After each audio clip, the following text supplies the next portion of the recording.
Hello and welcome to my super planned ahead Tuesday stream.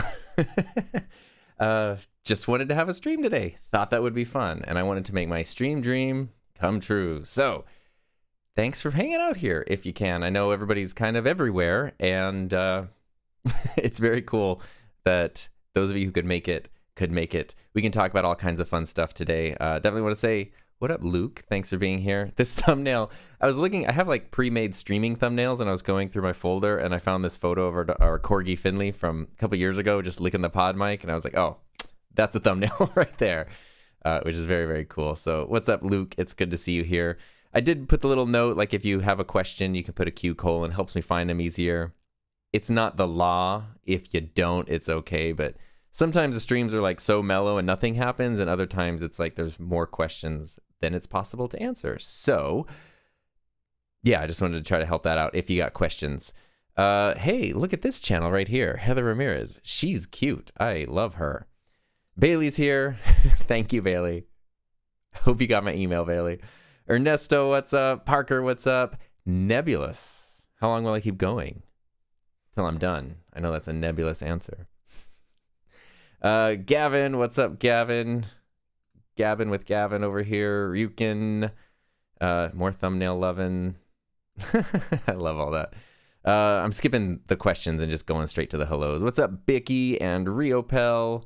And hey, we got Thailand. That's crazy. So you're tomorrow, I guess. And Don is here, should be editing his podcast. You shouldn't be doing anything. You should be doing whatever you feel like doing. All right. I titled this, let's just nerd out about audio video stuff. So let's just nerd out about audio video stuff, right? That's the whole point. I see already we got some cool questions and stuff happening, which seems pretty fun. I'll share with you what I'm using today because I always move things around a little bit here. So the microphone I'm using right now is the Rode NT1 Signature Series, the blue one, obvious reasons. But I'm running that in terms of audio through the Lewitt Connect 2, and I have this angle over here. Hello. Because I did change a couple little things here. I added the Ecamm back, so I'm attempting to see how that works. Currently have the Elgato low profile arm. This is the Sony A7 for the Elgato prompter. Have the Rodecaster Duo here, but it's not doing anything besides looking pretty, which it does a very good job with. So I'm actually curious. Let me pop in here and see what this looks and sounds like. Actually, this is not bad looking. Okay. So the thing is, my lovely wife, Heather, who was in the comments, for 3 years now, she has been recording all of her videos straight to her computer. She runs the Canon 6D Mark II through the Elgato Cam Link and just records into Ecamm on her base model M1 Mac Mini. And her videos look identical as if they were filmed from the camera's SD card, even though they're not. I have the exact same computer. I have the exact same Cam Link. I'm using a different camera, switch them out all the time. But I have been struggling so hard to get smooth looking video, not just for streams. Our internet sucks, so I never expect streams to look totally beautiful. But video, if I wanted to record directly to my computer, it never looks right. And so I've duplicated her settings. She records in 1080, so I kind of thought maybe that's the magic sauce. Maybe 4K is a little too much to ask. And so 1080, so I have cameras 1080, switched to 30 frames per second, the whole deal. And I still haven't really been able to nail it down. And so today I wanted to bring the Ecamm back because I thought maybe, and I don't know how much this actually offloads capture card power from the computer, but I think it's more than the Cam Link. So if this can handle more of the video capture thing before sending out the signal, I thought maybe that would help stuff look a little smoother. And I don't mind doing this in 1080 because there's no way I could stream in 4K with our terrible internet. Thanks, Spectrum. This video is not sponsored by Spectrum. Definitely not. And so I think this actually does look a little bit better than normal in terms of smoothness and things. So we'll see how that goes. But anyway, that's what I'm using right now. And then also being able to just easily add in more HDMI sources. I've missed that, so I figured if I'm using the Cam Link for 1080 and not even the 4K, I might as well bring in the other thing here, which would be very, very cool.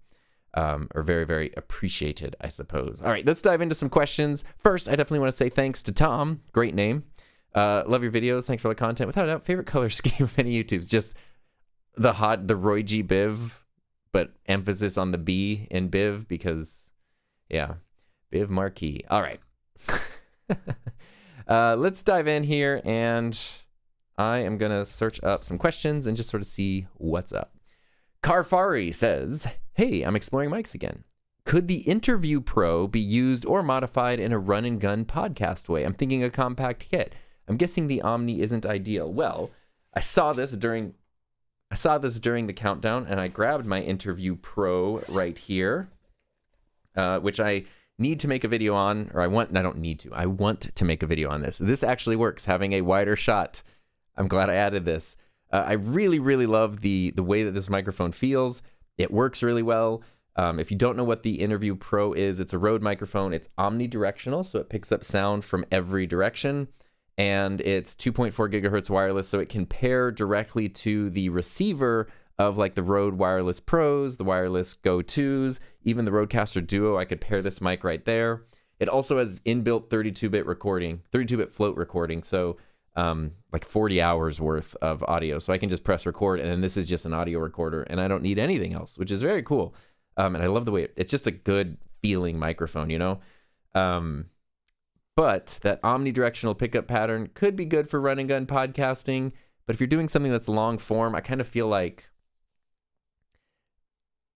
if there's more than one person talking, I feel like I don't know that this is what I would want to listen to for the whole hour, because yeah, it's great for like interviews, like person on the street interviews, but I don't know that I want to listen to like an hour-long interview podcast. You could get 2 of them, and then they would work, and you could even just use them as little recorders, just even if they're not paired to anything. That could work. They're a little expensive, though. I mean, it's not expensive for what it is, but it's a little expensive if you were going to have 2 of them. So, I don't know. That's my thought there. What's up, Mike? Did you scoop up every color of the new WS14 pop filters yet? Surprise, Rode didn't call it the TV14. No, I did. Rode did send me the blue one a while ago. They sent it, and it wasn't out yet. And I was like, is this a thing that's coming out? Because they did send over the blue headphone pads last summer. And I was like, oh, these are sweet. And then I guess they don't really have any plans to actually sell these, so they're not really available. And every video I use those headphones in, people are like, hey, where can I buy those? And I'm like, I don't think you can, unfortunately. And so they sent this, and I was like, can people actually buy this? Because I want people to be able to buy the thing. And they said yes. So I've been having it in lots of videos because it's so cool. And it works great. They sent the blue ones, obviously, but I definitely want to buy the... Rode's always great. They're like, here's a blue thing, you like blue, but I also like all the other colors, so then I always end up going to like B&H and just buying like all of the other colors of everything. Jonathan says, do you ever consume anything in black and white? So much color in your life. Thank you. Love your channel. Love your comment. I was trying to think like, what do I black and white? I'm going to say Operation Ivy Energy. Their album covers all black and white, so that's the last black and white thing I consumed. What mic did you use when you recorded your mic'd up hockey goaler video? That's on my second channel. Last week we had a game playing hockey. I'm the goalie on our team, so I did like a mic'd up video with the GoPro and stuff. What I've done for those, I've done a number of them over the past year, is I just use the Zoom F2 because I can easily just clip it. I can tape it to my chest protector, clip it into my like padded hockey pants, 32-bit float, and then I just sync it up with the GoPro footage, and it works great. There've been a couple other times where I'm actually filming other people for mic'd up stuff, and I have just used the Rode Wireless Pros, and they've worked really well. There's no reason I couldn't or shouldn't use that for my mic'd up stuff, but I don't know. I just like the Zoom F2. I guess the 32-bit float, like, since I can't pay any attention to it during the game, like, I stick the GoPro to the glass before, and then I have it set to automatically turn on at a time so I don't have to think about it. I just press record on the recorder. I don't have to think about it. There's no levels to check. There's nothing to pay attention to. I don't have to even pay attention to any of that stuff during the game, and everything's good to go. So I actually was thinking of doing a video about how I do that, because it's kind of cool. And, you know, I know like mic'd up sports videos are not a new thing, but I didn't know how to do it when I wanted to do it. The very best. 098, how's your day going? It's the very best of days. Oh, Sean. Of all the microphones used, which is your favorite one? I I don't have a favorite. I don't know. I've never been asked that question. Like, if you had to pick one, what would you do? But it's like, I'm always torn between condensers and dynamics. The SM7B right here has like really earned its place for me, I feel like, as a favorite. But I love this one. This is a great sounding microphone. I really love the Lewitt mics. I mean, look, I got my drawer, right? The drawer right here, all the fun things. Earthworks Ethos is fun. It kind of depends, like, oh, wait. Every microphone I use is a microphone I would recommend, but if you see me using a mic, it's definitely not like I found my forever mic and this is the only mic I'm ever using forever, because I just really love microphones and I love switching between them. Lucas92, great to see you. Thank you. Would you use the Lewitt Ray or 440 recording acoustic guitar and the Rode NT USB Plus for vocals using the Connect 2? What is your recording software of choice? My recording software of choice, since I do mostly spoken word stuff, is Adobe Audition. But if and when I dabble in music, I like Logic. Well, I like GarageBand and then graduated onto Logic. So, but microphones. So if you go here, I have my 440. This is it right here, the Lewitt 440, which looks exactly the same as the Lewitt Ray, which is in the drawer over here. So sound quality wise, they're exactly the same. The benefit of the Ray is the Aura technology. Sounds like an ad, but it's the fact that it can keep the gain consistent as you move. So I might lean towards that one for guitar, because as the person if the person tends to move a little bit, you're going to still get a consistent level, unless you want those dynamics in the performance. If you want the person to be able to move and the volume kind of goes down and get closer and it gets louder, if you want that feeling, then the 440. Well, actually, I would stick with the Ray, because you can turn off the Aura thing, use it as a 440, and then when you want those dynamics, it's easier to get. So maybe that's the way to go. See? I'm learning stuff too. Let's see here. What are the dimensions of the room and lens f-stop? This is a 12 foot by 12 foot, so it's what, a 3 meter by 3 meter room. And I'm at f1.4 on a 24 millimeter lens right here, my Sony G Master f1.4. So that wall back there, what is that? I don't know. 8 or 9 feet away from me, maybe. That's what I would say. Gavin, what's up? Planning B-roll for live events like a convention, e.g. Comic-Con last week for me. Planning B-roll. Oh, I was like, question. It sounds like you are planning B-roll. How would I plan B-roll? What I like to do is use the Notes app on my phone and just do a checklist of shots that I know beforehand I want to get. Maybe make note of what lens or camera settings I would want to use, and just kind of go from there. But having the Notes app where I can just check things off really easily wherever I'm at is super duper helpful. Have I tried the iRig? I have not. I used one iRig thing like 10 years ago. I think it was an adapter to plug a guitar into an iPad because I wanted to record into GarageBand. And it was kind of a piece of junk. It was like so plasticky and did not work well. And I never used any of their other stuff. Ryland, I see your question. I'm going to come back to that one. It's going to be a longer answer. David, curious how much production work for clients versus your own work for the channel. For the most part, it's all the channel. I don't do a lot of client work. I recently started making videos for Buzzsprout, which is a podcast hosting platform. It's my podcasting hosting platform that I use. And they have a YouTube channel. And I've known them for many years. And they just were like, hey, we need help making videos for our channel. Do you want to help us? And I said, yes. So if you see me popping up on the Buzzsprout channel, that's why. But I wanted to do that. I mean, it's nice to have the extra income, right? Like, it makes it easier to continue doing very few sponsored things on my channel, which is great. And having the extra income is great. But for me, since I stopped teaching and started doing this full time 3 years ago, it's like, it's great, but I don't want my, I don't know if I call them professional skill set, but I don't want to get rusty. Just even working with other people and working with a team and in a situation where it's not just my ideas from start to finish and whatever I think is good is great. Like I worked on this whole really cool top-down visual effects shot for them for like a phone screen recording thing, and I loved it, and I will definitely use it in one of my videos because I loved it so much. And they were like, we're not really into that because it doesn't look as like organic and personable as we're going for. And I was like, oh shoot. Like, this is something I would love in my video, but it wasn't right for their thing. And those are kind of important things to have, like those sorts of situations. So anyway, it's all my own channel, except I dive into other stuff. So that's like, I've been doing, I don't know, we'd say 2 to 4 videos a month for them. It's kind of just whenever there's time. It's not like a quota or a clock in and out situation. It's very nice. I love doing that because I also really love Buzzsprout. Eugene Bean, what are some favorite DIY shortcuts, hacks you've had to conjure up? Oh my God. Let me tell you, when I was teaching broadcast production, the stuff that we would come up with out of necessity, because we do a live broadcast every day. I mean, just insanity. A lot of that insanity was more like effects things. So, like rigging up a green screen that could be deployed from the ceiling, like so it'd fall down and then you could quickly superimpose someone over something.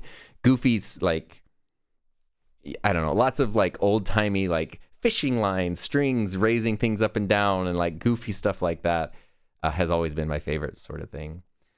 I already answered that question, and there we go. Why did you originally stop using the Ecamm? Just because it took up space on my desk, and I wanted 4K, so the Cam Link does 4K without needing extra power, but obviously it's only one input, so that was kind of it. Take up less space on the desk, especially before I rearranged everything, and I like really needed every bit of space. But here, like you can see, there was nothing here before, so having the Ecamm, adding in more cables, adding in more stuff, I don't want to be piled up in gear, but this actually works really well. And the Connect 2 right next to it is kind of perfect. It's almost like these were like made for each other, which is just nice. See your amazing photos, stories on Instagram. How might other people find you on Instagram? I don't know. I don't know what I'm doing on Instagram. I'm at Sodar Tom. Oops, I knocked my water down. I have zero Instagram strategy. I just post stuff when I feel like posting it, and stories and stuff. So there's zero strategy there. I'm not an Instagram guy for sure. Christian, I've kind of hoarded a bunch of video equipment like light stands, tripods, cameras, mics, and such. I'm keeping to move out of where I live, and I'm torn between getting rid of it and keeping it. Yeah, that's hard. We have a guest room, and I basically put some like wire rack shelvings in the closet that have like a bunch of extra lights and things that I will hardly ever use, but I like having them because I know that like I essentially never need another light, like as long as I live. There's sort of stuff like that where it's things that I might not need them a lot, but it's great to have them, and I know they enable me to do things that I couldn't do without them, or at least have the option to. But if it's something you never, ever, ever, ever use, then I don't know. It is like the just in case hanging on to stuff. I like gear's like meant to be used, So if it's not getting used, it's kind of nice to free up your space and your mind from dealing with it. Does the capsule come off the Rode Reporter mic? I would love to try. No, it does not come off. You can take off the windscreen. I mean, I'm sure like a brilliant person could desolder this. I don't know if I can get the camera to focus on it. Probably not. Block my face there, buddy. It ain't working. All right. Well, maybe let's try the other camera. Let's try this. This is a Tamron 20-40, which I'm working on a follow-up video about. There we go. There's the capsule of the Interview Pro. It's definitely not made to be like replaceable.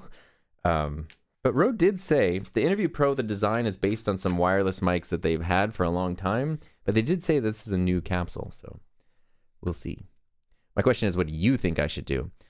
In that situation, what I would do and have done in the past is say, okay, I'm going to hang on to this stuff for 3 more months.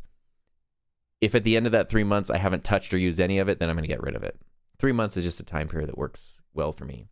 SM7B or RE20. I'm an SM7B guy. I actually recently just gave away my RE20 because I never used it, and it's a beautiful mic. I love it. I appreciate it. I do not like the way it sounds on my voice, and I do not like the handling noise of the RE20, but I appreciate it and the legacy that it offers.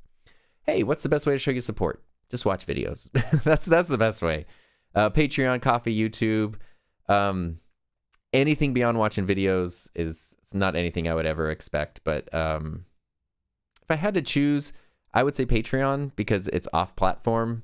I like YouTube channel memberships. They're easy, but I always get scared that if YouTube explodes and disappears and goes crazy, it also takes that out with it, whereas Patreon's kind of over here. But again, if you just watch the videos or tell someone else to watch the videos too, force somebody else to watch the videos. That would be great. Let's see here. Patreon does take less than YouTube, by the way, though. How many stickers do you have in your room? A lot. But you know what? The thing that's great about all these workbenches and things is that they just last forever. And so all the stickers that I've had in drawers for like a decade or more, I finally feel comfortable putting those places because like I don't want to take a sticker that means a lot to me, put it on like a crappy piece of IKEA furniture that just falls apart and I get rid of in a year. Although to be fair, like all the IKEA furniture I've had has always lasted. You know what I mean, though. I want it to be on something that like I have zero plans to ever get rid of, and that's kind of these things. Hey, Chris, daughter has been doing rock shows, very dark aside from flashing stage lights, having issues with video, very dark unless lights are flashing. Autofocus seems to stick to stage lights. Ooh, that's tough. I'm trying to think of like a good event lens. I think like a 24-70 2.8 is pretty popular, although in those dark environments, it's really hard. I would hate to say it, but I feel like, I haven't, God, I'm not the guy to ask about filming concerts, I guess, other than like on a phone or an old 8mm camcorder. I'm like almost thinking that it's a manual focus, an f2.8 / manual focus situation so that the lights don't, every time the lights change, you don't get like the out of focus, into focus thing. I don't know. That's probably not my area of expertise, though. At one point, you were an AV teacher. What level did you teach, and would you recommend? Okay. Yeah, so I taught high school digital media for I was a high school teacher for 11 years. I started as an English teacher, and then I moved into digital media. I taught just that for 9 years. So I taught grades 9 through 12, which is ages like 13 to 18. And it was really cool because the program, it was... students, it would continue on. So you'd have a student in ninth grade, they would go to you would have the same students for 3 to 4 years, which was amazing. And it was super fun. And I loved it. And it was exhausting. I would recommend that. I mean, I would hate to teach anything else. But teaching is really hard. And being a teacher is hard. And post-COVID, I don't even know that I would recognize what teaching is post-COVID because I left during the pandemic. And yeah, if you can find a good environment, a good school, good district, good school site, 100%, it's amazing. Have a dynamic mic from the 80s. It's a Philips something or other. I want to turn into a wireless compatibility. Hey, use my SM7B wireless video. What brand logos do you like? And, which one? Shure makes good ones because I love the black and green. So I'm looking at my desk and all my things. In the world of audio video... Nanlite made cool stickers because they made stickers of their different lights. Lewitt is really cool because they're black and green. Sorry, I'm looking. Rode makes good stickers too. They're just sometimes a little too big. I might have to I might have to give the prize. I might have to give the prize to Lewitt on that one. It's simple, but they're small. They're like a good size. I love the black sticker with the white and green. It pops, I like that a lot. Although I do like die cut stickers a lot where they're not just a rectangle or something, but they're, that's fun. Kathy, what's up? Providing sound for a Juneteenth event, a panel that I'm moderating. Sorry, I'm going to need to move this. Looking all over the place here. There we go. Sorry, I need to move some stuff on my prompter. What mic recommendations would you suggest? A panel. I mean, honestly, a panel of speakers and talking about mics, just go with like a Shure SM58. Just classic, simple, built like a tank. You don't need to think about it. And that's that. That's what I would go with. Shure SM58. And even if you could rent like the wireless ones, if that's something you can do, and then you don't even have to run cables, that could even be cool too. But yeah, it's hard to go wrong with that mic.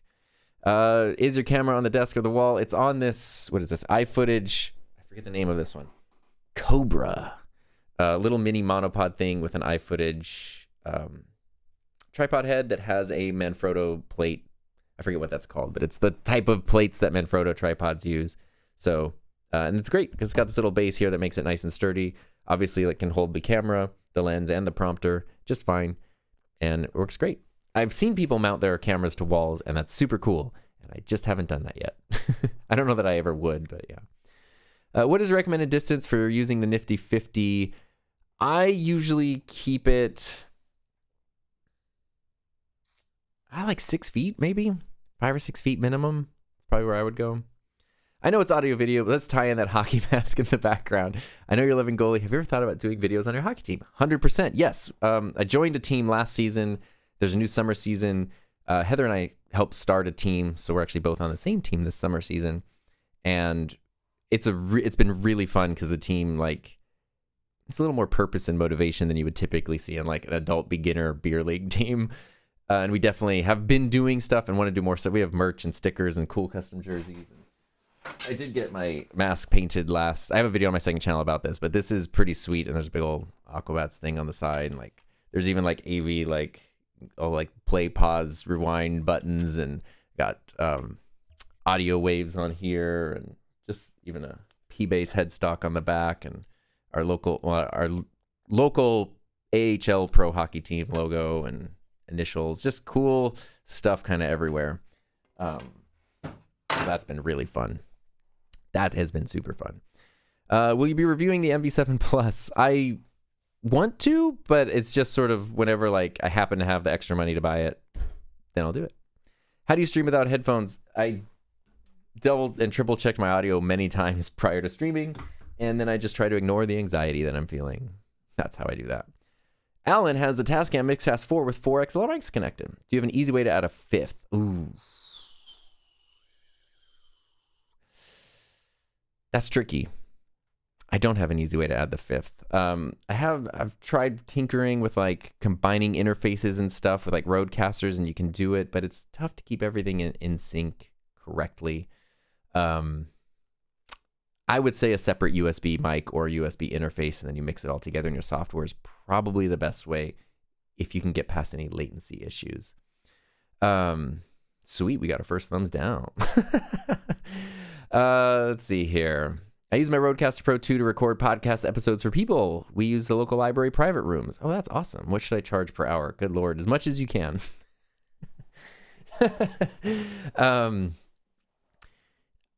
I don't know what you should charge. People are paying not only to use your gear, but they're also paying for your expertise. And I think a mistake that people can make, if you've been doing this for a while and you can make it look easy and it doesn't take a ton of time, people can sometimes feel like, oh, I don't need to pay you much because it's so quick and easy and it's nothing. But they're paying for the experience that you have built up to be able to do those things quickly and to be able to do them well.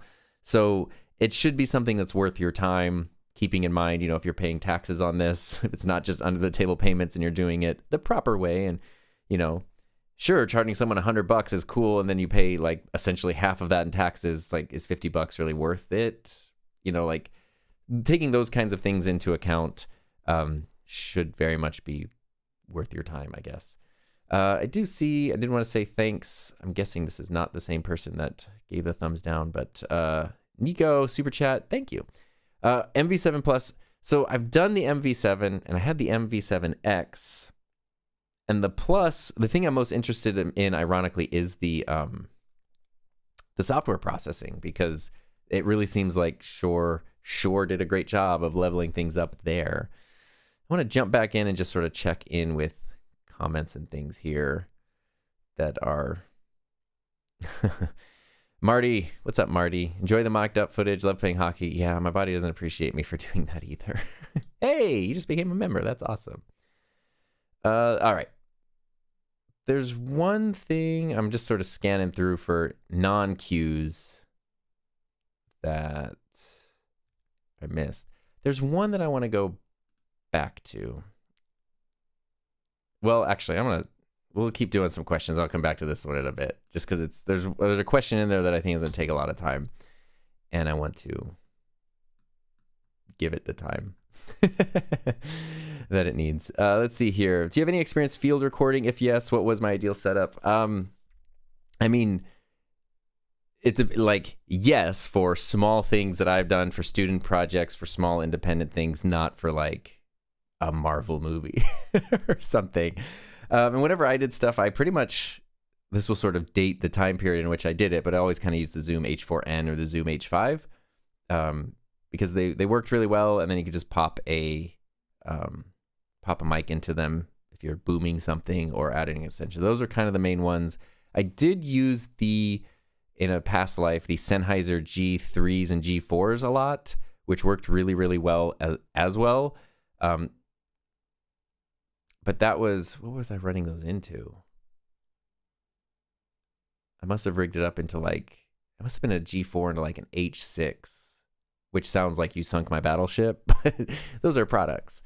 Yeah, that's what the H4 and the H5 were kind of like my go-to for many years, but that was like time period of like 2010 through 2017, 2018, we'll say. Yeah. All right, I'm going to dive in here because this is sort of related. Do you think the video creator / gear niche is oversaturated on YouTube? What value could new voices add to the space? New voices, the value they could add is a new voice.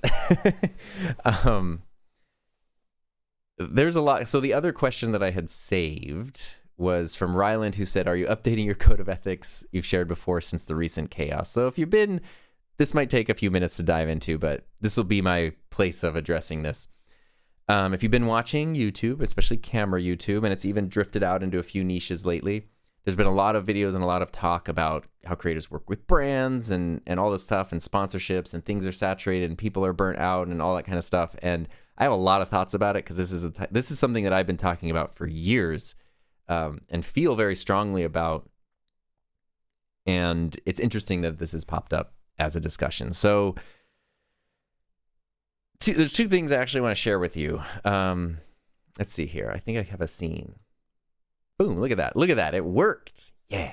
If you go to this beautiful website, this is just my website. Hi, my name is Tom.com. There is a page right here called ethics, and you can click on this. And this is my ethics statement. I have a video. This is on my channel. You can watch this video. This is essentially me just reading this document. I've had this for, I don't remember, maybe 4 years, 3 or 4 years. It's been in my brain since I started the channel, but I like wrote it down, formalized it, made it public 3 or 4 years ago. And they're just on my website, and it explains very clearly, right here in bold, it says, I prefer not to create sponsored content or receive free products, which sounds crazy, but even in situations where you get something for free, Rode did give me the Interview Pro. There's no strings attached. This has just been sitting over there and I'm playing around with it and I have not made a video about it. They've never asked. But when I make a video about this and I have to say, Rode sent this for free, but I'm not under any pressure to make a video and my opinions are my own and all that kind of stuff, that immediately can create a disconnect and put a bad taste in the audience's mouth. The viewers, that sounded weird. It's funky. There's baggage attached to that. And I'll kind of explain some of my thoughts on that quickly, or in a little bit here. So anyway, this sort of outlines some bullet points that I go through, which when I put this up, people said that I was crazy and I should take it down and it will make brands not want to work with me. And it 100% did.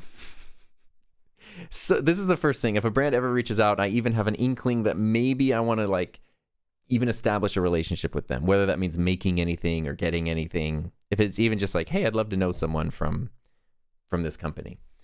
I send them here first. And maybe half the time or more, I never hear from them again. So, which is great because it's like, cool. Like you just put up your own red flag and now I don't have to deal with you again. And you're going to see a lot of this stuff is like, my work is my own. Try to be as objective. My opinions are my own. I am aware of my biases, which is different than, my bias is different than somebody giving me a bias. No reviews of stuff. I decide when to schedule stuff. I don't do embargoes. I hate embargo releases. I do not watch any videos that are embargoes, even from channels I love. There's all this kind of stuff. And something I added recently, this was actually after iPhone, maybe a month or so ago, started talking about Insta360, what seemed like asking people not to disclose that videos are sponsored. I decided that I was going to actually list brands that I've worked with over the years that have been excellent. So these are brands that I've worked with who are familiar with this. And I figure, to me, it's like, hopefully they would view this as a compliment, but here you go. I feel like this is almost like a trustworthy badge for some brands. And the thing about this too is I've tried to make it very clear, like if you are a creator and you want to take this, borrow it, like you don't have to copy paste this, but if you want to use it as the basis of making your own, you're more than welcome to do that. And there's a whole video here that also explains how to do that. Now, speaking of Buzzsprout, I'm going to go over to Buzzsprout, to enthusiasmproject.buzzsprout.com. And where was this? This was maybe a month ago. I did this podcast episode. To shill or not to shill? That is the question. I'm going to put this link in the chat so that way if you want to listen, you can. This sort of covers similar things, transparency between creators and their audiences. But also the thing about this that I like is I tried to address some of the things that people who maybe aren't creators typically say, like, why don't you just buy everything? I'd be broke. Like, yeah, it would be so much easier for me to just buy everything, but like stuff's expensive. So then it's like, well, why do you feel the need to get stuff? You know, a big one. Oh my God, I'm having all the thoughts at one time right now. So a big thing for me after the past week with like Gerald and Dunn's video and then the camera niche, and I even saw stuff in like the music niche coming out with things, and all this stuff coming out. I've almost seen like almost like arguments between creators and their audiences, and it's like, wow, people are not on the same page. What it has done for me is I feel like it's solidified my point of view about this stuff in a way that I appreciate. So the reason I shared those things is just to kind of show that this is stuff for years and years I've been trying very hard to figure out. When you're just a person who starts a channel because you want to start a channel for fun, trust me, this thing did not make any money. It was not intended to make money. I'm glad that it can. I'm glad that it's amazing. It's like the most amazing dream come true. This could be a job. That was not the goal originally.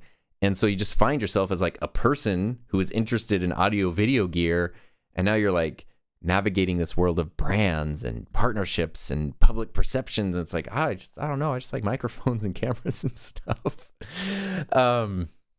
So the thing that it has helped me, it sort of helped solidify my perspective on a few different things. And I guess I could share that now because I've been thinking about this a lot in the past couple weeks, but I didn't really want to like make my own video about it because I've kind of talked about it a lot. The first and foremost, which is funny because I am typically someone who's not like pro corporation, pro executive, pro billionaire. Like I'm very much like, I tend to hate all those things. But in this case, unless it's something like what Insta was accused of doing where it's legit shady or wrong or just flat out illegal, asking someone not to disclose things they're sponsored is illegal. If it's just a company doing marketing, that's what they should do. Like that's, of course, they worked on a product. They're going to tell you it's the best product. You go to the company's website, product info page, it's not going to tell you all the ways that it sucks. It's going to tell you why it's the best. And of course, a company is going to want to get people on board with that. And in 2024, when content creators are a big way for a company to market a new product, they're going to want to have favorable videos made about their products by creators, and they're probably going to want to send those products to creators that they think will say nice things about it. I don't fault the companies for that at all. That's kind of what they should do. And that doesn't mean I'm faulting creators, but I really do think people do sometimes find themselves in situations, whether it's a paid sponsorship or a free product or attending an event, that maybe they didn't think fully through. It's just like, hey, do you want this for free? Heck yeah, I do. Do you want to go to this amazing place? Heck yeah, I do. Not really thinking about the long-term ramifications or what that can do with your audience, where, you know, building up trust takes a very long time and breaking down trust can be done very quickly. And it's not that anyone's trying to do anything wrong. Well, I think some people are. Some people do give everything a bad name because they do all these terrible, shady things that all of us are accused of. But the majority don't. The majority really don't, and try to do their best and make their best videos, and they, you know, and try to navigate everything. And so I don't fault the companies. It's not that I fault the creators, but there is an analogy I've been using lately. Okay. When we walk our dogs, the thumbnail for this video is our little corgi Finley. licking the microphone. When we go on a walk with him, like sometimes I'll find a bush on the side of the road and he'll pee on that bush. And then we leave and we walk back, and like later we're walking back past that bush and he always stops and he sniffs and he almost looks offended and grossed out, like, ugh, someone peed on this bush. It's like, that's you, man. You did that. That's kind of how I feel sometimes, where it's like, there's definitely a reason I've watched less YouTube stuff that I would typically watch in the past lately, because it feels like I'm watching a high production value home shopping network, and it feels like I'm watching stuff where people aren't necessarily interested in the thing that I'm watching. It feels like I'm watching a commercial, and I don't like any of that stuff. So, and I'm glad that viewers are being clear that they don't like that stuff, and I'm glad that creators are going like, hey, this isn't actually that fun to make. So it's not working for anybody, really. So a change should be made, and that's kind of cool. I have seen lots of videos other than Peter's this morning, who I saw, because Peter's just so good at being genuine and just down to earth and like explaining things from a point of view. I've seen a lot of like, here's this issue, here's perspective, here's that. I haven't really seen a lot of like, and here's what I will do differently, concretely, A, B, C. I've sort of seen like hints of things, and yeah, I feel like I would like to see more of like, so what is going to change? What's going to happen the next big product release? What's going to happen with that? And so, sorry, I'm getting all over the place. It's a thing I care about and I'm passionate about, because I don't know, I have a lot of feelings, both as a viewer and as a creator. I have a lot of feelings.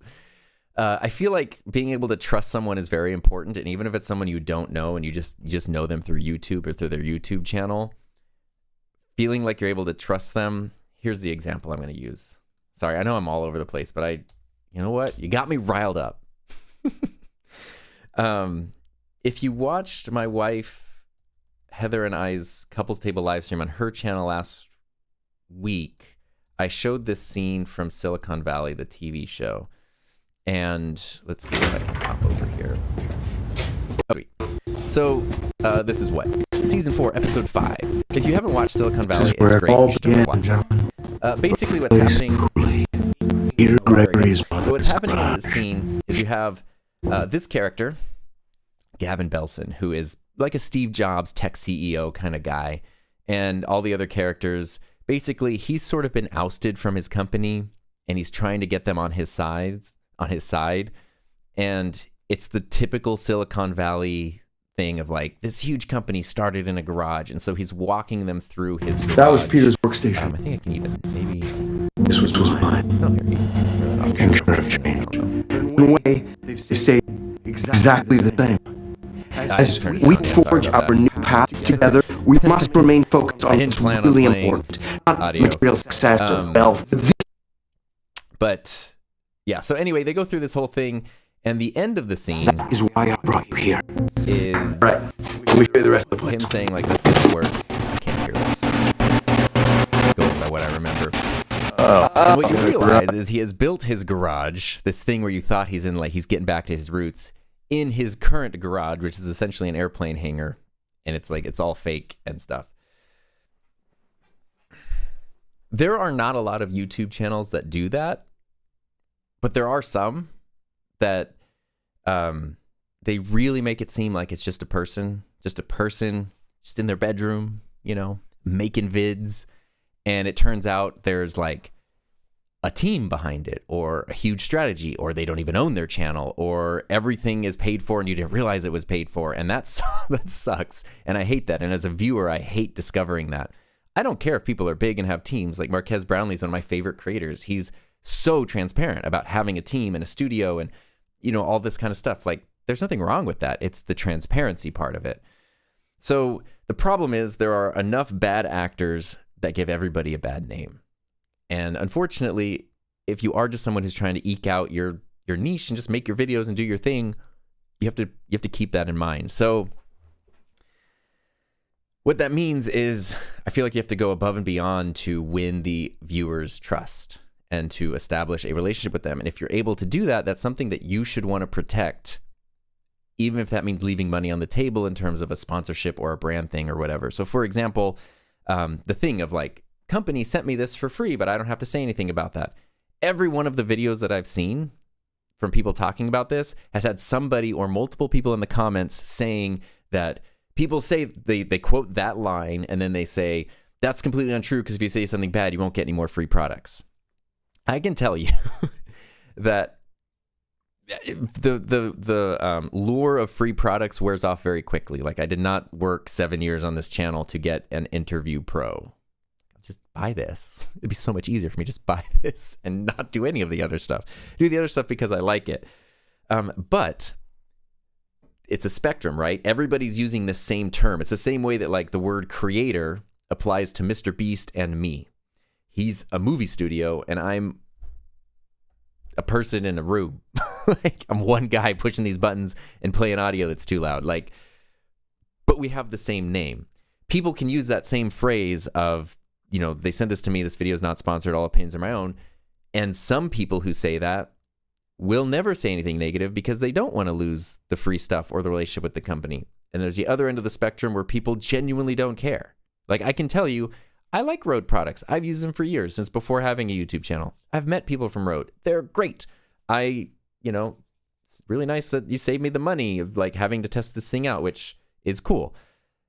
I don't care if Rode never sends me a thing again. Like, I truly don't. I care about the people who work there, and like, I don't want anyone to hate me or be mad at me, but like, they're also adults who understand that, you know, it's not necessarily personal. If they made a thing and it totally sucked, like, this does not have replaceable batteries, which I've already emailed them about, talked about, done all things about, definitely going to talk about in my video. And that sucks. And to me, that is a problem. That doesn't mean the people who make it suck or anything, though. So I know that from my point of view, the free stuff that I am very selective about accepting, I truly do not care if the company ever sends anything again. And then the other question, so the thing for me that this whole thing is solidified is that really the only things I accept for free are things that I'm kind of curious about but wouldn't buy myself. So for example, I made a video about 2.4 gigahertz systems not having replaceable batteries, and I said I don't want to buy any more of these until they fix that. Well, this shows up in the mail. I didn't ask for it to show in the mail. Great problem to have, right? But I am curious about it. And the reason that I'm curious about this is because how does it work? How is the recording? How is the wireless performance? What does the capsule sound like? How to use the omnidirectional thing? I've been trying to learn more about handheld microphones, so I'm curious about it. I didn't have a need for it before, curious about it. So now this kind of gives me access to it. I guess a better example actually would be this. This was from a couple years ago. This is the Hollyland Mars. Hollyland sent this out. Of course, you know, they were cool with the ethics statement and everything. I was very curious about these, but they were a little too expensive for me to like experiment with. like if I loved them, they'd be great, but if they didn't work, I didn't want to deal with them.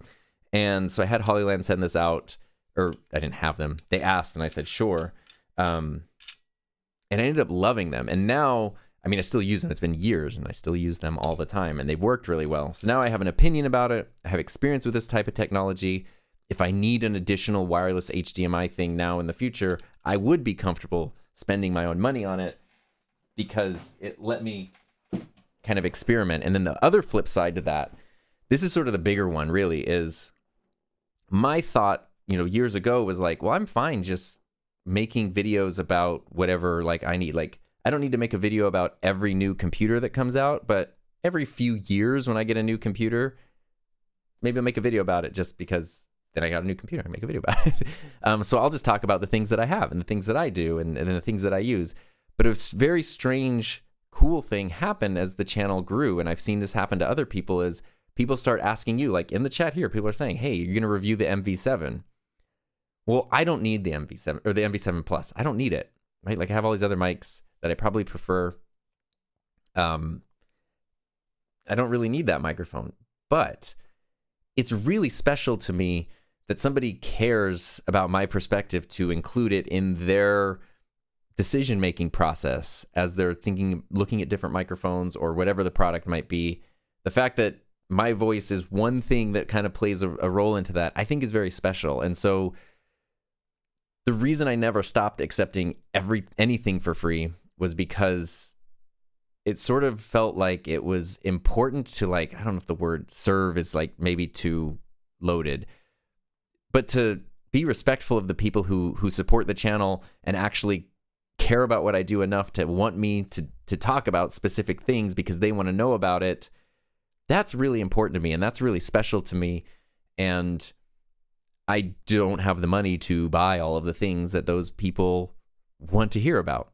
So if I'm able to use my ethics statement, have a company provide the thing for free with legitimately no baggage, no cost, no obligation, no anything, then it kind of helps everyone. I get to explore the thing, which builds my knowledge and my skill set.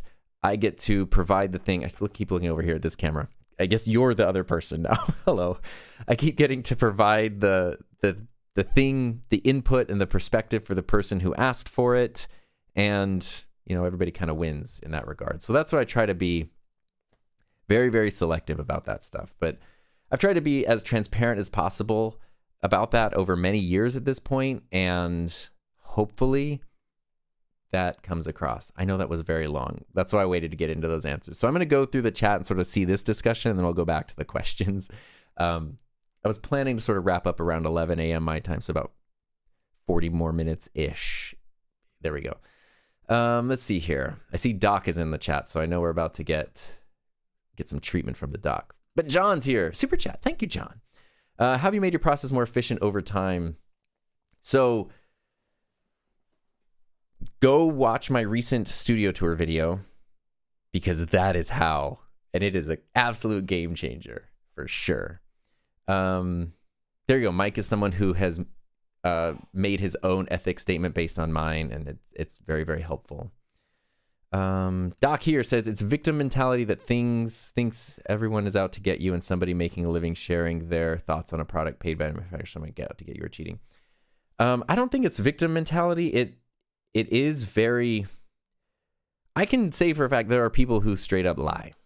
Like there are, and they're minimal. It's very few.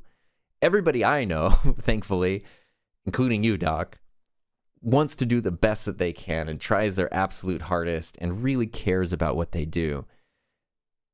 But there are people out there who, but from a viewer's end of thing, if you type in Rode Interview Pro and you get the pile of videos, you kind of have to decipher each person and sort of figure out where they're coming from. And I think it was Gerald. Gerald was on Brandon Washington's live stream earlier this week, and he was using the analogy of a movie critic. Where it was like, if you find someone who reviews movies and every time they recommend a movie, you've liked it, you are probably in line with their approach to things and what they care about and how they like movies. If there's another movie critic that you read reviews from, but you hate every movie that they recommend and they hate every movie that you love, you're obviously not on the same page. This is sort of the same thing where you have to kind of, like, I know there are people for me where it's like when they talk about something and they say that it's great, I believe them, because not that I believe them only, but I believe that we're approaching it from the same thing. And if they liked it, I will also like it. Because there's other things that are great that I just don't like because I don't need it. It's not that it's bad. It's just like, it's not for me. So I think that's a pretty important thing. And there is another side of it too, is the thing of like, I do get really bummed out when I watch a video. I'm thinking about buying something. I watch all the videos and I see someone tell me about whatever it is, camera, microphone, anything. This is amazing. It's the best. It's the best. Okay, that factors into my buying decision. And then I never see it on their channel again, ever. I feel duped as the viewer and as the customer. And so it's, that's something I try to be very aware of, where it's like, I love switching out. I love microphones. So I make a video about the NT1 Signature series, but then make a video about the Lewitt Ray or whatever. I love all of them. And so I try to use all of them. Love the pod mic, like all the things, I made a video about the Lewitt Connect 2. I'm using it right here. The A10 Mini, I made tons of videos about this. Like I try to make sure, even though I talk about a lot of different stuff, that the stuff does get used and has a purpose. And if there's something that isn't going to be used, but I'm just making a video about it because I feel like it's worth talking about, I try to be clear about my use case for the thing in it. So I don't know if that makes sense, but I don't think it's victim mentality, but I do think that I do think that there's a part where, you know, if somebody has never made content of their own and has a lot of opinions about like these YouTubers do this, sometimes it is that thing of like, tell me you've never made a video without telling me you've never made a video. But a lot of it too is like people have been burned before and now are very hesitant to get burned again. That's a thing. Let's see. Many comments about shills come from jealous people to worse people who think receiving gear is somehow free. Your time and opinion, expertise cost time. That's a thing too. Like, you get something for free. If I choose to make a video on this, that's going to be a week's worth of work, and the skill set, the years of skills that went into getting to the point where I could make that work and do those things and have those thoughts and share that opinion. That's all, you know, valuable stuff that, yeah, that people don't always consider. Navigating content creation and partnerships can be super tricky. On the ethics bandwagon, in your case, Tom, people will listen to your views and take stock of your opinions, but what you gave shows an honest, transparent. I appreciate that, Matt, a lot. I mean, I hope so. And if you don't like what I do and you don't like what I say, that's cool too. I just want to be clear where I'm coming from with everything, and then you can decide where it does or does not fit for you, hopefully.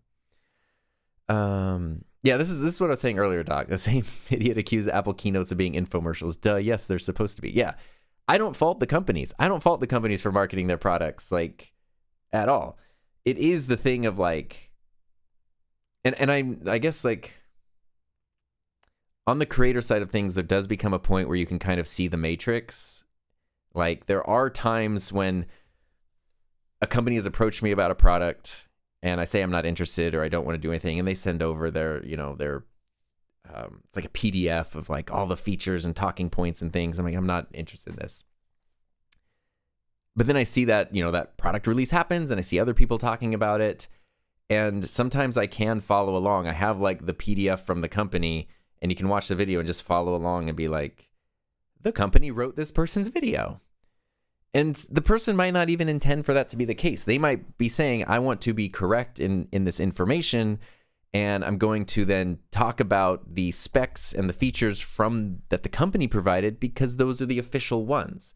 I don't want to say this thing has about 5 hours of battery life. I want to be able to say it's rated for 8 hours of battery life. Like, I want to be very specific and very clear, go from the company. But then what you end up with, if people aren't injecting their own experience, perspective, context, all that stuff into it, what you end up with are just a bunch of the same videos reciting the same talking points from the company.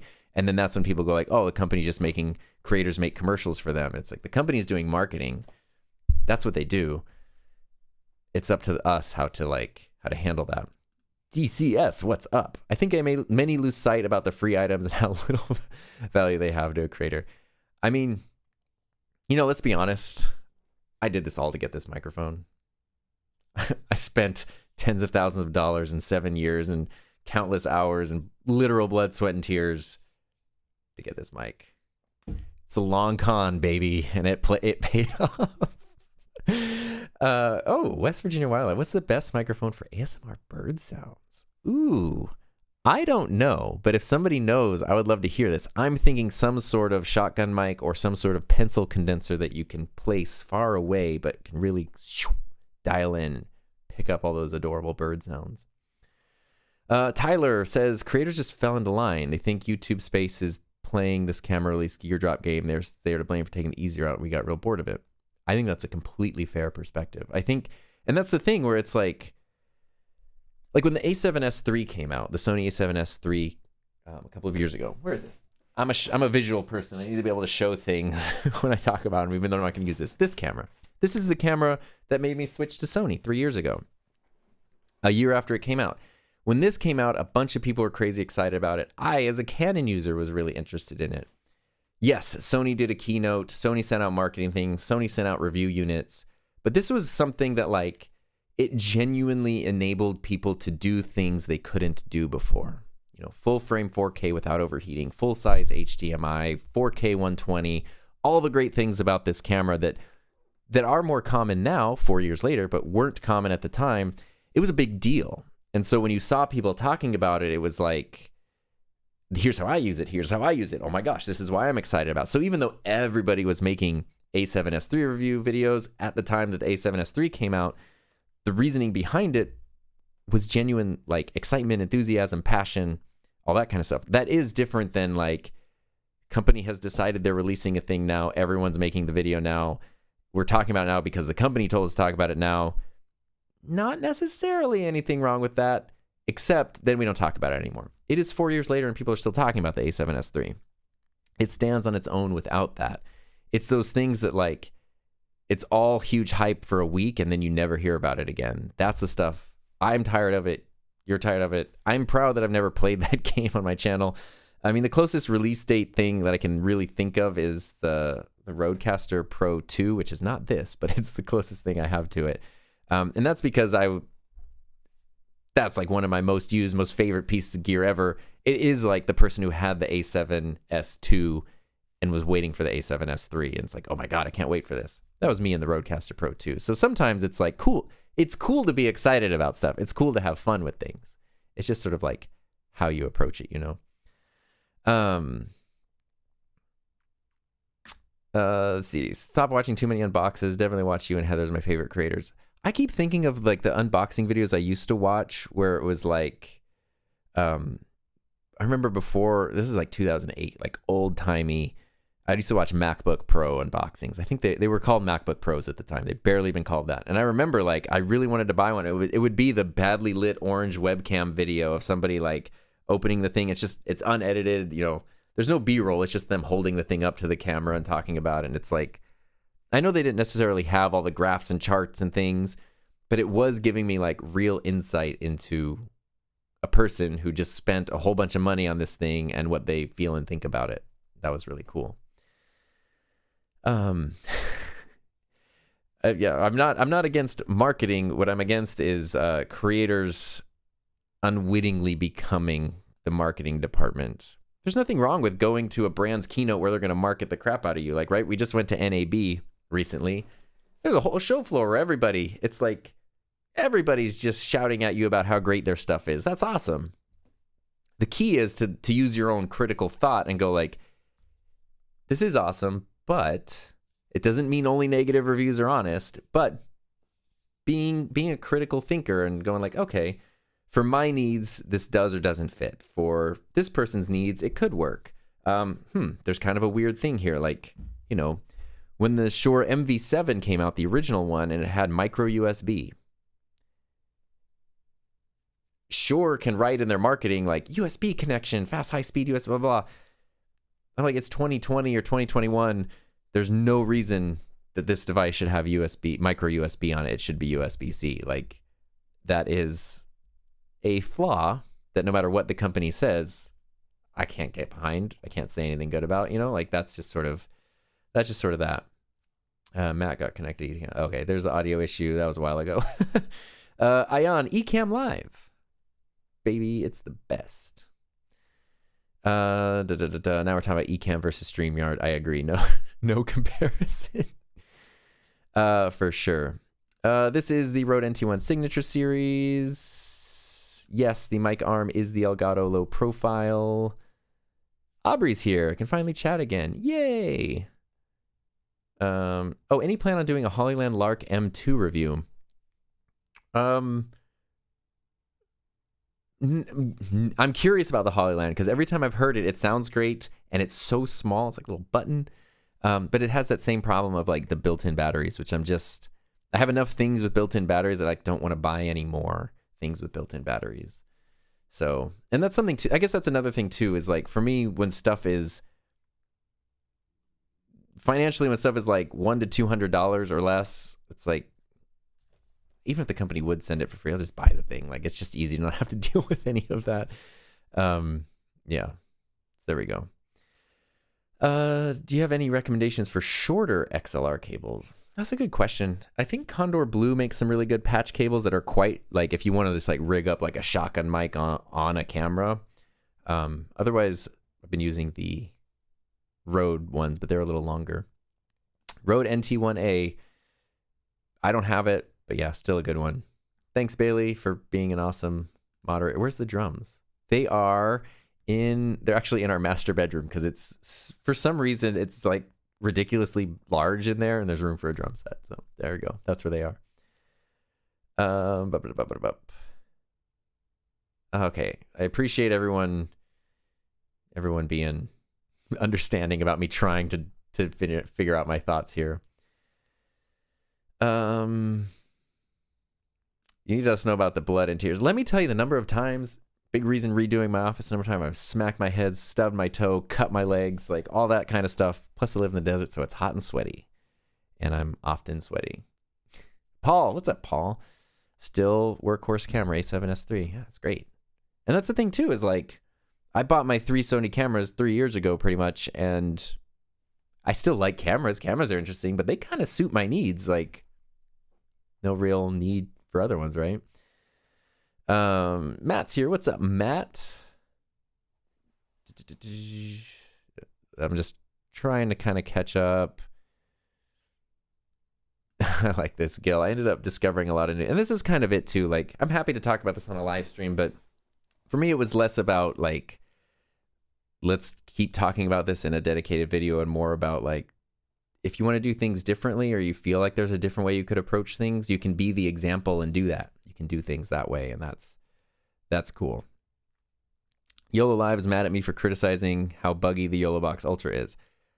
That's interesting that they're mad. I've definitely criticized YOLO Live before, and they've always changed stuff. Wait, I have my Ultra right here, which I was actually, it's not on, otherwise I would show you. I was putting in sports team graphics and stuff on it yesterday, which is really fun. But I definitely had some issues typing in team names to the scoreboard, because every time you type one letter, it like closes out the keyboard. It's like, select an area, one letter, close. Select an area, one letter, close. Probably something that they need to fix.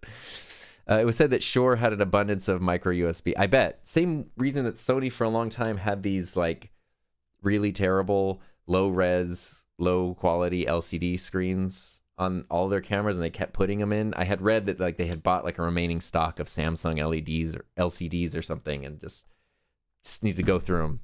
I believe it. Sometimes it is just like the practical answer. All right. We are going to jump into, we got like 20-ish minutes so before lunchtime. That's my hard out is lunch. So I'm going to go through, if you got specific questions, you put a Q in front of it, and I will do my best to kind of go through. I can go on tangents sometimes and be a little talkative, and I apologize if I can't get to everything. Have you ever attended a live stream event like TwitchCon? Have not. We've gone to VidCon in 2019. And I think Heather replied to this, but my brother-in-law, her brother, went to TwitchCon several times. Said it's amazing. Said last year was especially amazing. I would love to go because it seems fun. It just seems super fun. Would you switch from Canon to Sony? I did.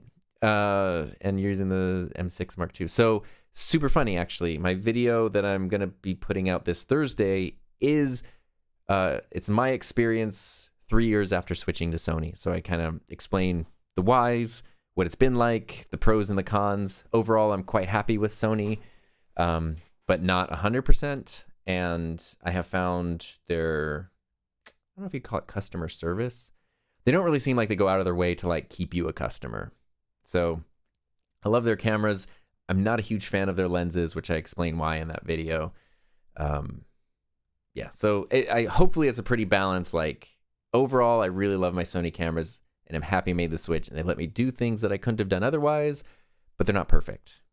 And especially now, as we've seen in the camera, everything is great. Like, just, you buy a camera, it's going to be a good camera, you know? Action B-roll. The freaking DJI Pocket 3, I haven't used it, but when we went to NAB, that was the thing everybody had. Like, everybody just had the Pocket 3. It made me want one. That was good marketing. I don't know if it's too big, though, for something like Slot Car. I'm just a GoPro guy because I've always defaulted to GoPros, and I like them. So there we go. Let's see. Paul asks, how would you utilize a boom mic like the Sony Hot Shoe mics and the DJI mics at the same time to get your talent recorded? I'm looking at my camera over here. I'm not just staring off into space. It sort of depends. So the thing is, on the FX3 has the audio handle, and I think the Sony K3M, like the XLR input that you can plug into some other cameras. The cool thing about that is it also has a 3.5 millimeter input. So you have your two XLRs. One could be your boom mic. You could get then a 3.5 to XLR adapter from the DJI thing to put it in there, and you can use both of those, or you could just run it into the 3.5 millimeter. So that's what I would do. I think most of them, if you have like the Sony hot shoe mic connected, then the mic's, the camera's mic input is deactivated. So I don't think you can use both at the same time, which is why I was going to the audio handle. But the DJI mics, don't they have onboard or board recording as well? So you could use your boom mic and then have the little DJI mics record on their own and then just sync it up. That could work too. Favorite candy from Sweetwater? It's the Smarties for me. Maybe Tootsie Roll, probably Smarties. Because also, again, living in the desert, by the time it gets to me, the Smarties are usually the thing that has survived. Do you consider doing reviews on music-oriented gear? Probably not, at least not on this channel. I am going to do a video about all of my individual guitars where I just sort of go down the timeline of like, I got this one. This is what this one is. It's from 2001. This one's from 2016. This one's from 2020. This one's from 2019. Like, just go through what they are and all that kind of stuff. I do have, I don't know if you can see it. Oh, well, down here on the floor, if I move my mic, there it is. I have the Line 6 Pod Go, which has been like my virtual amp modeling thing. I bought it for myself for my birthday last year. And that thing is great. Like, I really want to make a review on it because I love it. So maybe on the second channel at some point. Leo, what's up, Leo? Do you know if there's a way to connect the Rodecaster Duo directly to a Sony camera? You could use the headphone port, but the headphone amps aren't as clean as the preamps. So you could use a balanced 1/4 inch output. So you have your left and right outputs that go into a 3.5 millimeter. It's actually the cable that I'm using right now to run the Lewitt into this speaker over here. It's got two 1/4 inch jacks on one side or plugs on one side, and then a 3.5 on the other. You could run that from the output, and that should work pretty much as good as possible. I'm still frustrated that the Focusrite Vocaster 2 is the only podcast audio interface mixer thingy that has a dedicated 3.5 millimeter camera output. They should all have that. They should all have that. Nerd Nest. I feel like I constantly have a tiny hiss when I stop talking. Do you think that's because bad compression? If it's only something you know, that sounds like noise gate, which sounds like a controversy about noise. Did you hear about noise gate? It's probably the noise gate that needs to be adjusted a bit. And Rode does have some really helpful, just quick feature tutorials on their YouTube channel. So I would go directly to them for the best practices when it comes to adjusting the Rodecaster noise gate. What do you find to be the most challenging part of content creation? Wish you to make it better if you could. I would love it if like the thing to do to make it better, which I don't even think is possible, is like if a video could stand on its own. I know there's no way to get around titles and thumbnails and all that kind of stuff, but I would love it when like I'm done with a video if I could just like share that video and people would be able to appreciate it as it is without having to like, now I got to spend hours on hours building a thumbnail and trying to figure out a title and feeling like a failure if it didn't work out and that whole thing. So maybe that's the most challenging part and the part I would change. Let's put it that way. Gil, have you used macros? I have, but not enough. I need to channel my inner Aaron Parecki and do that. How old are you? I'm 38. Couldn't think of anything clever. Bought the MV7 Plus and was waiting on your review. The handling noises are horrible, which sucks because I have a rickety desk. Ooh. See, that's weird because here's the thing with Shure, who I love. Shure is a great company. I love Shure mics. The MV7 Plus, go check out Doc Rock's channel because he's got a lot of videos on it and a lot of streams with it. And God, it sounds so good. The thing that I'm confused with Shure, and I thought this is what the MV7 was supposed to be, people just want a USB SM7B. That's the thing. Just make a USB SM7B. I know there's probably engineering things that I don't fully understand and stuff, but put that capsule, that handling noise rejection, that audio quality in a USB mic, and make it look like that. It'll sell like crazy. How do you dispose of old, outdated equipment? That's a great question. I try to make sure things are used a lot. If there's something I don't need, I do try to find a new home for it. When I was teaching, I used to give stuff to students a lot here, or just donate it to my school program. Like, now we have more of these. Now it's sort of similar. Shipping is hard. Like otherwise I would like offer stuff up more regularly, but paying for shipping and stuff gets international, and I feel bad only including people in like the US. So I try to find new homes for it. Usually it's friends, family, people's kids. Sometimes like it might be like a school program or just donating stuff somewhere. That's what I try to do for the most part.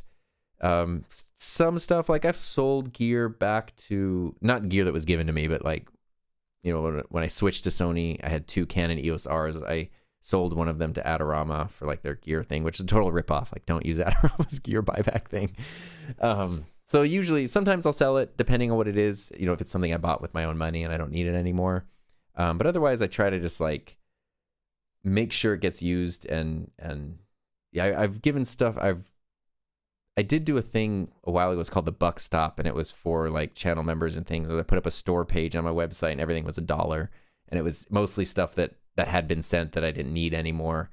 I just thought it was funny to charge $1 because of the buck and yeah. Anyway, do you substitute teach? No, I have. Before I was a teacher, I was a substitute teacher, and that is hard. Where's the MV? I don't have an MV7X separate review. I have an MV7 review. But I never reviewed the X because it's the same thing, just XLR only, but same audio quality, none of the fancy features. It's a fine mic. Lewitt or Pod mic, if you could choose only one for a 2-person. Lewitt. The Lewitt sound, I think, sounds better on a wider variety of voices without you having to do anything, for sure. Robotrix, what's up? It's so good to see you here. Marantz is better known here in Europe, especially for their preamps and amps, but they have some mics that you should test. I think they beat the 3 times more expensive ones. Ooh. I'm always curious about like companies that can compete with the higher end gear, for sure. Who is the mastermind behind your decor interior design? Thank you for that. Do you have an art background? That's the thing that drew me most to the channel. That's crazy. I appreciate that. Some people hate it. I am an artsy guy. I graduated from college with my English degree in 2008, right as everything was collapsing. And so I almost went back to school to get a graphic design degree and then decided to save the money and just be a teacher. Well, that's what I went to school for originally, but I decided to continue with that plan. But I was going to go to school for graphic design. I've always been an artsy fartsy person, sometimes more fartsy than artsy though. What kind of people did you meet at NAB? Lots of people. Great people. There's videos about it, actually. Go check out. I have 2 NAB videos. One of them is an interview mic showdown thing, which is fun, even if you don't care about interview mics. And the other is my actual perspective at NAB. It was amazing. Amazing. If the Procaster had a better shock mount, would you recommend it over the SM7B? That's a great question. It doesn't need as much gain. It doesn't need as much EQ to sound good. It sounds better straight out of the box. If they kept the same price, maybe, because it's significantly cheaper too. I haven't used the Motu M series. Apologies for that there, Vert Shark. Words are hard. Oscar, the past 2 years, the Rode NTH 100 has some contrasting opinions because the Fitlock Rode has some backlash on them. Do companies reach out to creators to manifest an update? I haven't been reached out to for anything like that. I'm sure some companies do. I know what you're talking about. It's this thing right here where you loosen it and then you tighten it and then you do that. These have like snapped on a lot of, from what I have seen and what I understand, it was the earlier headphones they snapped on. I have a couple different sets of these from different time. I have like the ones that were from the release and then like ones that I bought later and stuff. So I don't notice any total difference. I have had one snap, but I was wearing the headphones like this and I was taking it off with one hand and I pulled it and stretched. 100% I feel like it was my fault and not the headphones fault. And I think I have 4 pairs of those and I've only had it happen to one where I was the one who did it. So, yeah, there's that. There we go. Thanks, Mr. Camera Junkie. Appreciate you. Would you pick a Rode Interview Pro with the already present Wireless Pro kit? Honestly, no. I would probably just get the Interview Go, the stick where you take. Well, I did get the I bought 2 of those, where you put the transmitter from the Interview Pro on that, and then you basically have this. So, and that's like $20 or something, $30. That's what I would stick with. How do you like your channel's performance? Where do you see yourself and the channel 5 years from now? My channel, fortunately, once it started moving, maybe like 5 or 6 years ago, it sort of just had like this kind of just, I've never had the crazy exponential growth or explosive growth or anything. It's just always kind of chugged along. And that might not be the most exciting thing in the world, but it's probably for the best in terms of long-term sustainability. So if I can keep doing what I'm doing and have fun doing it, I would love to keep doing it as long as I can, because I love this. Like, I love making videos. I was visiting my mom on Mother's Day, and she was asking, like, what is the favorite part of your job? Because it's like, I don't know that she even 100% understands what my job is. She's very like traditional, like you go to an employer, and that's how I was too. I'm the last person I ever would have thought would have left a job. So thank you to my wife for encouraging and supporting that. But I was like, yeah, what's the favorite part? And I was like, honestly, I just really like making videos. And she, she's my mom. She was the person who was there the first time I ever started playing with the camera. She sat through all my Lego stop motion videos as a kid, all the terrible videos I made with friends in elementary school and middle school and stuff. So I just like making videos. And if I can keep making videos, it's the best. For online courses with an empty classroom, shotgun mic or lav, I would use a lav. Maybe a shotgun and a lav and mix them together so you don't have that super isolated lav sound. But that way the person can move and you're not changing the audio quality. Could you imagine swapping back to Canon next camera update 2 or 3? Yeah, totally. Canon's great. Right now, there's nothing in their lineup that checks all of my boxes, but I know they're about to refresh some of their cameras. And the thing is, like, I've been using my EOS R a lot lately for the mic'd up hockey videos. I use the GoPro for me because I'm the goalie, so I can stick it on the glass behind the goal, and I'm there the whole time. But for games where I'm not playing, like for other teams and stuff, I like to use this because if it's a player who's skating around the ice, the GoPro doesn't work. Like, I need to be able to focus in on them. So I've been using this with the 24-105, and I actually just been filming vertically because I know it's going to be for social media. And a thing about Canon that I realize every time I pick up this camera from 2018, Canon bodies are just so good. Canon's layout, their design, their bodies, the screen quality, it's good. It's real good. I love that stuff. Hate micro HDMI though, which they seem to love. But I really like my Sony cameras. I want for nothing when it comes to what these cameras offer me. They've been great. And I love the differences, the three that I have. I have the A7S III, I have the FX3, and then the A7 IV, and that is just such a fun trio of cameras to have. I love it. How long is the stream? Probably going to wrap up in about 7 minutes and 17 seconds. There we go. Rode NT-USB Plus has a smaller capsule than the NT1. How noticeable is the drop in sound quality? I wouldn't notice any drop in sound quality. To my ears, even the USB Plus sounds fuller straight out of the box. I love the way all of them sound, but I think it has a more rich, full sound straight out of the box. Yeah, I cover the lens thing. If I could put Canon lenses natively on Sony cameras, that'd be the best of both worlds. I love the optical performance of Sony lenses. I don't like the reliability. This right here is a $1,400 lens that has pretty much lived its whole life in this climate-controlled studio, and the focus motors are essentially dying on it. And that sucks. Like, what? But this lens is a $700 20-40 Tamron, which has been phenomenal. So for me, it's like between Tamron and Sigma, I can get really good lenses at crazy focal lengths at great prices. So maybe it's just like, don't use Sony lenses, except it's only with Sony lenses that you can get focus breathing compensation, which when you're someone who loves to film with a shallow depth of field like I do, actually makes a big difference. So yeah. Matt, as soon as I saw Procaster, I thought of you. Coming out of USB port in Yellowbox Ultra, but the feeder doesn't cut off the mic. What do I need to change? Coming out of the USB port. So I am still navigating, connecting the Rodecaster to the YOLO box. I've done it, and I did a members only stream a while ago where I was filming a video and I was using the Rodecaster straight in there, but I'm not 100% satisfied with my setup for it yet. So Yeah, I don't actually have a good answer for that, unfortunately. Would it be out of the question to do a video on Rodecaster output settings?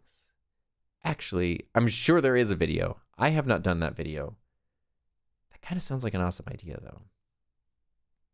Are the Aquabats the best band in the world? Seriously, they are. Neumann review for voiceover. Yeah, there's one. If someone wants to send me a Neumann mic, you know what I'm not going to be spending money on? Not that I wouldn't. I can't. Do that one. I think mentioned it a minute ago or a while ago, but I started as an English teacher and then taught digital media production, career technical education, CTE. Is there any way to create... Oh, buddy.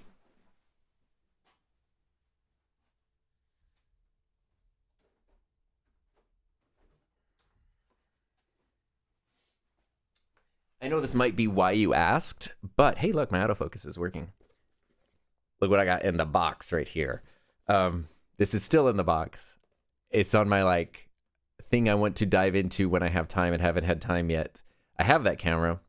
I don't know that you could create cinematic images with it, but it was like I think it's $120 on eBay. It's the Sony Handycam with the projector built into it. I was like, oh, that's cool. I haven't actually used it yet, but it is brand new. $140, brand new. Very excited to make a video about that one. Last one for me is there's Rhodes XLR wireless transmitter adapter. I haven't used it, and I don't think they make it anymore. So I think it's an older one. I wish Rode would re-release a UHF system because I feel like that's really important. I have UHF systems from Sennheiser and Shure, and they're both so amazing. Yeah. Are you going to give us a greatest puns? Great puns could fill up a lot of videos. Great puns. That could be more like a YouTube short. Thoughts on Micro Four Third cameras for videos, live streams? I've never been a Micro Four Thirds guy. I've never had one. But I've seen people use them and they look great and they're super capable. So yeah. I mean, they're awesome. I know they're sort of not really a thing anymore as much because technology has progressed to the point where you don't really need Micro Four Thirds like you did 10 years ago. But yeah. Let's see here. YOLO box can't take it in USB-C port on only USB. Really? That's my problem. Interesting. That's weird. What's up? Hello from Arizona. Hello from California. We're sort of close. Small rig 3021. It's a micro HDMI with a cage mount to avoid the problem. Oh, right. I just try to avoid anything that has not full-size HDMI at this point. The focus is so good with Sony cameras and Sony lenses. It's just when this one died, and then Sony is twisting themselves into a pretzel to not replace it. Virtually Speaking podcast. I've learned so much for you over the years. That means a lot. Yeah, that means a lot. I was thinking of going back to the creator discussion and the audience discussion, all that stuff. It was cool at NAB because I got to meet a couple people who watched the channel and had nice things to say, and it was wow. Seeing that in-person, face-to-face reminder of you can make a thing and it actually can have a positive impact or effect on someone, even if it's just helping them figure out what thingy to buy, is very cool and super special and really exciting. So that's the kind of thing I always try to use that as my North Star guiding light when it comes to YouTube stuff. Is remember how cool it is that we can even do this? That's what my wife Heather always says. You're making work go faster. She does more often. Hey, nice. Yeah, I mean, it's crazy how fast live streams go. If you told me I had to sit here and do something for 90 minutes, I'd be no. But here we are. 90 minutes has gone by. That's fun. Watching all the way from Germany. That is so cool. I don't know why that one's not popping up over here. So you've been using the Lumix full frame camera. Yeah, so the thing with Micro Four Thirds, at least my understanding of it, which I could be wrong, it's been a thing that happens before. The thing with Micro Four Thirds is essentially when mirrorless cameras were first developed, or Micro Four Thirds, putting those sensors and all the stuff caused a lot of heat and a lot of problems. That's why especially Sony, those first Sony cameras, just fireballs. By using the smaller sensor, the Micro Four Thirds sensor, it avoided those problems. So you could have all the cool mirrorless things. You could have all of that, like the advantages of a mirrorless camera without all that crazy stuff that putting crop sensor and full frame sensors couldn't do, which is why it took so long for full frame mirrorless to be a thing and why full frame 4K mirrorless to be a thing. It's why the EOS R, it can do 4K, but it crops into like a very small part of the sensor, essentially to like reduce the amount of processing and heat and stuff the camera has to go through. As technology has developed and now we have cameras where that stuff isn't an issue anymore, you don't really need micro four thirds, but they're cool cameras and there's cool lens ecosystems for them and they have their own style and benefit and all that kind of stuff. So there's nothing wrong with them, even if the industry and, you know, the companies are moving away from them. All right. See you later, Mark. I guess it's probably time to start wrapping things up here. Muhammad's going to start a podcast soon with friends. Guy responsible for the sound stuff. Learned a lot and can start. Oh, that's awesome. I hope your show goes great and you have fun. Hey, from Valencia. That's where my awesome brother-in-law lives that I just told you about. Jose, trying to build a YouTube channel as a small church pastor. Notice that live streams have lower views over time than regular videos. I mean, I'm not the YouTube coach guy, but I would say if you want to grow a channel, pre-recorded, edited videos are the way to go. When someone sees, you know, this stream is going to be up for a replay and someone going to see 1.5 hours, they're going to be like, I don't know about that. But, you know, that's not, I'm currently working my way through a 4.5 hour pre-recorded video from Jenny Nichols, the one about the Star Wars hotel that closed. So, yeah. Wow, this guy really is mad about my dog. I'm just going to put you in the shadow realm, my friend. Dog licking a microphone is disgusting. Are you a professional or are you just looking for eyes? Up to now, I've liked your work. Oh my God. Dude, chill. This is a Wendy's, buddy. Given that life is about change and growth, what's a strong opinion you once had about audio or video that you've seen? Yes. Oh, I love this question. This is a perfect way to end it. What would be a strong opinion? Oh my God. Okay, you know what? Here's one maybe. I think because I dove into the world of like XLR mics and mixers first, like pre even having a YouTube channel or anything, I kind of looked down on USB mics because it was like, why would you want that? That's like a toy compared to like a real microphone. And I totally do not feel that way at all anymore. Not only because USB mics are good and capable, but also the recognition that not everybody's needs are the same. And seeing how something like a really good USB mic, a simple mic, the Sennheiser Profile, for example, can totally enable and empower someone to be able to do things they couldn't do otherwise. Not just have better audio, but because of that better audio, you can now create your podcast, you can do your show, you can level up an online class, you can do better at your work video calls, whatever. Like the empowering thing of just that simple piece of technology is awesome. And the beauty of the simplicity, right? Like the fact that you don't need anything else. Just plug one cable in and you're done. You know, that's great. I think there's a lot of things. I know definitely when I was younger, I had just a lot of staunch, you know, like opinions about things. And as I've gotten older, it's more like, as long as nothing's hurt, as long as nobody's hurting anybody, it's all good. Thanks, Joe. That was a great question. That's probably a great place to wrap it up. And it's 1 a.m. over there in Thailand. So, I can't think of a thing. Thailand. I'm going to go, I don't know. I'm going to go up to Lunchland. That's as clever as I got. I'm hungry and I'm out of wittiness. That's funny. Thanks, Jeremy. I thought it was adorable, you know? Wait, appreciate everybody being here. If you're watching the replay and you made it to this point, my God, thank you.